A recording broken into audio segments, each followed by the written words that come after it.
everybody, this is Digraj Singh Rajput. Welcome to our channel. Short series के आज के इस वीडियो में हम लोग इकोनॉमिक्स का चैप्टर 2 जो है हमारा sectors of the Indian economy, इस चैप्टर को पूरी तरह से शॉर्ट करने वाले हैं. मतलब हम वो डिस्कस करेंगे जो इस चैप्टर से आपको बिल्कुल बहुत इंपॉर्टेंट तरीके से ध्यान रखना ही रखना है. मैं कुछ कमेंट्स देख रहा था तो मुझे समझ में आया कुछ बच्चे कंफ्यूज है कि सर इस सीरीज में ये क्यों करवा रहे हो, इस सीरीज का ऑब्जेक्टिव क्या है. तो let me clear it once again. सुनना मेरी बात बहुत अच्छे से. इस सीरीज का ऑब्जेक्टिव सिर्फ एक है, क्या कि जिन बच्चों ने सब कुछ पढ़ लिया है ना, तो ये 10 मिनट 15 मिनट का वीडियो देख के आपको ये क्रॉस वेरीफाई करना है कि जो मैं बता रहा हूं वो आप कॉन्फिडेंट हो या नहीं हो उस चीज में. और जिन्होंने कुछ नहीं पढ़ा है आप पढ़ना शुरू कर रहे हो, आप वन शॉट से पढ़ रहे हो, आप किसी बैच से पढ़ रहे हो, आप एनसीईआरटी से पढ़ रहे हो, आप खुद से पढ़ रहे हो, तो आपको यह ध्यान रखना है कि ये वो एरिया है जिन्हें बिल्कुल नहीं छोड़ना है. 10 से 15 मिनट में आपको वही चीज मैं बहुत अच्छे तरीके से समझाने वाला हूं कि क्या नॉन नेगोशिएबल है, कौन सा एरिया श्योर है कि जहां से एग्जाम में क्वेश्चन आना ही आना है. अब अगर हम बात करें sectors of the Indian economy इस चैप्टर की, तो सुनना मेरी बात, क्या कि ये एक ऐसा चैप्टर है ना जिसपे आप देखेंगे हर साल बहुत सारे क्वेश्चन आए. तो इकोनॉमिक्स के चारों चैप्टर में से अगर मैं पूछूं या फिर बताऊं आपको कि कौन सा चैप्टर सबसे ज्यादा इंपॉर्टेंट है, तो देखो वैसे तो 20 नंबर की इकोनॉमिक्स है, लेकिन उस 20 नंबर की इकोनॉमिक्स में ये वो चैप्टर है जिसमें मैं दाव लगाने को तैयार हूं कि यहां से मोस्ट प्रोबेबल क्वेश्चंस बनेंगे. फाइन, शुरू करते हैं कहानी. अब इस चैप्टर की रूपरेखा अगर आप देखोगे ना तो बड़ा सिंपल चैप्टर है. कैसे बड़ा सिंपल चैप्टर है, तो आपको यह समझ में आएगा कि sectors of the Indian economy वाला जो चैप्टर है, इस चैप्टर को आप 3 एरियाज में आइडेंटिफाई करो. वही वाला स्ट्रेटेजी है कि हम पहले चैप्टर को बांटते चले. तो सेक्टर्स क्या होते हैं, तो इकोनॉमी जो है, तो इकोनॉमी में अलग अलग यूनिट्स होते हैं. तो on the basis of raw material अगर आप देखोगे तो 3 डिवीजन है. क्या है, प्राइमरी, सेकेंडरी और टर्शरी. 3 सेक्टर है.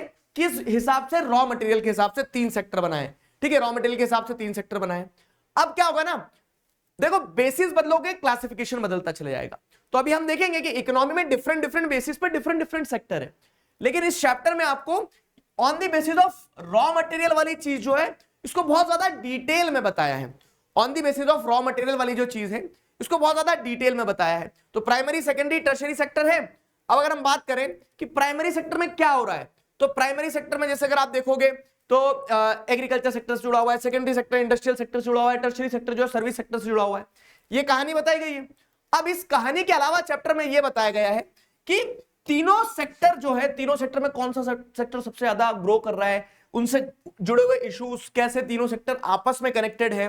फाइन, हिस्टोरिकल चेंज आपको देखने को मिलता है कि पहले प्राइमरी सेक्टर डोमिनेट करता है, फिर सेकेंडरी, फिर टर्शरी. तो वो पूरा का पूरा फ्लो चैप्टर में समझाया गया है. फिर अगर हम बात करें तो एक चीज समझ में आती है, जब तीनों सेक्टर को आप डिटेल में समझते हो, कंपेयर करते हो, हिस्टोरिकल चेंज देखते हो, तो टर्शरी सेक्टर में बहुत ज्यादा ग्रोथ हुई है. तो ये एक ऐसा एरिया जिससे शॉर्ट क्वेश्चन आते हैं कि what are the reasons behind the rise in tertiary sector. Tertiary sector क्यों ग्रो कर रहा है, उस पर सवाल बनता ही बनता है. तो टर्शरी सेक्टर के राइज के पीछे का कारण मल्टीपल तरीके से पूछा जाता है. ठीक है, where are most of the people employed. तो अब एक और टॉपिक आता है, तो आपको यह समझ में आ गया कि टर्शरी सेक्टर का जीडीपी में कंट्रीब्यूशन सबसे ज्यादा है चैप्टर में, और वो सवाल बन के भी आता है. तो दूसरा सवाल यह भी आता है कि जब प्राइमरी सेक्टर का एम्प्लॉयमेंट इतना सारा है लेकिन प्राइमरी सेक्टर का जीडीपी में कंट्रीब्यूशन नहीं है, तो प्राइमरी सेक्टर में एम्प्लॉयमेंट जनरेट करने के लिए क्या करना होगा, क्योंकि प्राइमरी सेक्टर में अंडर एम्प्लॉयमेंट है.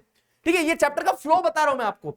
तो अब इस टॉपिक में आपको ये बताया गया कि कैसे आप और ज्यादा से ज्यादा क्या कर सकते हो, एम्प्लॉयमेंट जनरेट कर सकते हो. ठीक है, where are most of the people employed. तो इस चीज से आपको यह समझ में आ जाता है कि लोग एम्प्लॉयड लेकिन प्राइमरी सेक्टर में ज्यादा है, तो प्राइमरी सेक्टर में क्या है, एम्प्लॉयमेंट क्रिएट करने की जरूरत है. तो ये वाला जो एक पार्ट है चैप्टर का, ठीक है, अच्छे से समझना. चैप्टर को अपन 3 हिस्से में तोड़ेंगे, तो एक पार्ट चैप्टर का 50% है. क्या एक पार्ट 50% है कि प्राइमरी, सेकेंडरी, टर्शरी सेक्टर समझाया गया, उनके कंपैरिजन, उनके हिस्टोरिकल चेंज, फिर उसको एनालाइज करने के बाद में कि टर्शरी सेक्टर ग्रो कर रहा है तो क्यों कर रहा है, और अगर अधिकतर लोग प्राइमरी सेक्टर में काम कर रहे हैं तो प्राइमरी सेक्टर का जीडीपी में कंट्रीब्यूशन क्यों नहीं है, क्योंकि वहां अंडर एम्प्लॉयमेंट है, disguised unemployment, where a person is seem to be working but he or she is not working up to his or her full potential. और तीसरी चीज, ज्यादा से ज्यादा एम्प्लॉयमेंट कैसे जनरेट की जा सकती है. तो ज्यादा से ज्यादा एम्प्लॉयमेंट कैसे जनरेट की जा सकती है. अब इस पूरे एरिया में अगर हम देखें तो पूरे एरिया पे क्वेश्चन आए हैं, और प्राइमरी सेकेंडरी टर्शरी सेक्टर में ऑब्जेक्टिव आते हैं, किस तरह के आएंगे वो बताऊंगा मैं आपको। टर्शरी सेक्टर में सीधा एक सब्जेक्टिव क्वेश्चन आता है कि क्यों टर्शरी सेक्टर की ग्रोथ हो रही है। फाइन, तो वो वाले एरियाज जो मस्ट नो सेक्शन है उसमें मैं बताऊंगा। फिर अगर हम देखें तो क्या है, बेसिस बदल दो। अब on the basis of working condition अगर आप देखोगे, on the basis of working condition एक ऑर्गेनाइज्ड और एक अनऑर्गेनाइज्ड सेक्टर होता है। ऑर्गेनाइज्ड सेक्टर वो होता है जो रूल्स रेगुलेशन फॉलो करता है, अनऑर्गेनाइज्ड सेक्टर वो होता है जहां रूल्स रेगुलेशन वगैरह सारी चीजें फॉलो नहीं होती, वो अनऑर्गेनाइज्ड सेक्टर। तो अब क्या है, ऑर्गेनाइज अनऑर्गेनाइज सेक्टर देख लिया। अनऑर्गेनाइज सेक्टर में क्या है, खतरा है, मतलब वर्कर्स के फेवर में नहीं है, तो इसीलिए वर्कर्स को प्रोटेक्ट करने की जरूरत है, ये चैप्टर में बताया गया है। फिर लास्ट में क्या है, on the basis of ownership आप देखोगे तो एक पब्लिक सेक्टर एक प्राइवेट सेक्टर है। पब्लिक सेक्टर मतलब क्या है, गवर्नमेंट वाला, प्राइवेट सेक्टर मतलब जो प्राइवेट इंडिविजुअल्स ने ओन किया है। तो अब क्या है, पब्लिक सेक्टर प्राइवेट सेक्टर दोनों समझ में आ गया। अब यहां पे एक और टॉपिक बताया गया चैप्टर में, क्या कि पब्लिक सेक्टर जो है, पब्लिक सेक्टर गवर्नमेंट के द्वारा चलाया जाता है। गवर्नमेंट देश चलाए ना, गवर्नमेंट बिजनेस क्यों कर रही है, कंपनीज क्यों चला रही है, तो पब्लिक सेक्टर का लेकिन होना जरूरी है। क्यों, क्योंकि प्राइवेट सेक्टर जो है वो प्रॉफिट मोटिव से काम करता है, लेकिन पब्लिक सेक्टर जो है सर्विस मोटिव से काम करता है। तो पब्लिक सेक्टर की इंपॉर्टेंस क्या है वो चीज बताई गई है इस टॉपिक में। तो ब्रॉडली आप तीन बेसिस पे, on the basis of raw material, on the basis of working condition और on the basis of ownership, आप क्या देखते हो, इन तीन बेसिस पे आप सेक्टर्स ऑफ इकोनॉमी देखते हो। रॉ मटेरियल के बेसिस पे जो प्राइमरी सेकेंडरी टर्शियरी सेक्टर है उसको बहुत डिटेल में समझाया गया है, उसको बहुत डिटेल में समझाया गया है चैप्टर में, और वहीं से क्वेश्चन भी आते हैं। तो आ जाओ जरा मस्ट नो सेक्शन देख लें। तो सबसे पहले तो क्या है ना, ये difference between primary secondary tertiary sector समझ लेना कि प्राइमरी क्या है, सेकेंडरी क्या है, टर्शियरी क्या है। और इसमें क्या है ना, डिफरेंट एक्टिविटीज सेक्टर में आती है, उस पर क्वेश्चन पूछे जाते हैं कि कौन कौन सी एक्टिविटी किस किस सेक्टर में आती है। जैसे फिशिंग हो गया तो वो प्राइमरी सेक्टर में आएगी। ऐसे सवाल मल्टीपल टाइम आए हैं। प्राइमरी सेकेंडरी को डिफरेंशिएट करने पे पूछ लिया जाता है, इनकी डेफिनेशन, इंटरडिपेंडेंट कैसे है एक तो वो, और दूसरा क्या है, इस तरह के सवाल आते हैं। कमेंट सेक्शन में आंसर बताना कि floriculture comes under which one of the following sectors of economy. किसकी, फूलों की खेती करना किसके अंदर आएगा, तो खेती ऑटोमेटिकली किसके अंदर आएगा ये आपको पता है, ठीक है। तो वो चीज ध्यान रखना कि कैसे सवाल बनते हैं। तो प्राइमरी सेकेंडरी टर्शियरी सेक्टर पे उनका आपस में इंटरडिपेंडेंस कैसा है, प्राइमरी सेकेंडरी टर्शियरी के मीनिंग वगैरह। लेकिन ऐसे वाले क्वेश्चंस कैसे कि कौन सी एक्टिविटी किस सेक्टर में आती है, ऐसे क्वेश्चंस बनते हैं, ठीक है। तो जैसे ये हो गया, which one of the following pair is correctly matched. तो प्राइमरी सेकेंडरी टर्शियरी और मैन्युफैक्चरिंग सेक्टर के सामने कुछ कुछ लिखा है, अब आपको बताना है कौन सा करेक्टली मैच्ड है। दोनों क्वेश्चंस के आंसर कमेंट सेक्शन में बताओगे, ठीक है। आगे बढ़े अगर, तो आगे बढ़ने पे क्या है, अच्छा ये आगे बढ़ने पे एक सेकंड रुक जाओ, आगे अगर बढ़ते हैं, ठीक है, तो आपको ये समझ में आएगा क्या कि प्राइमरी सेकेंडरी और टर्शियरी सेक्टर इंडिया में जो बताया गया है कि इंडिया में प्राइमरी सेकेंडरी टर्शियरी सेक्टर का क्या है। मैं आपको वो शॉर्ट एरियाज बता रहा हूं जहां पे क्वेश्चन आते ही आते हैं पक्के। तो जैसे क्या है, इंपॉर्टेंस ऑफ टर्शियरी सेक्टर क्या है, कि why tertiary sector is rising, ये एक बहुत इंपॉर्टेंट वाला पार्ट हो गया, ठीक है। तो टर्शियरी सेक्टर क्यों ग्रो कर रहा है, उसके मल्टीपल रीजंस है। क्या मल्टीपल रीजंस है, तो जैसे आपको देखने को मिलता है कि कुछ सर्विसेज बेसिक सर्विस होती है तो गवर्नमेंट को प्रोवाइड करनी है। प्राइमरी सेकेंडरी ग्रो होगा तो टर्शियरी ग्रो होगा। जैसे जैसे लोगों का इनकम ग्रुप बढ़ेगा तो ज्यादा से ज्यादा सर्विस अफोर्ड करेंगे। Emergence of new services, 4 point है, ठीक है। तो सटाक से वो 4 पॉइंट दिमाग में आना चाहिए, और ऐसे क्वेश्चंस आए भी हैं।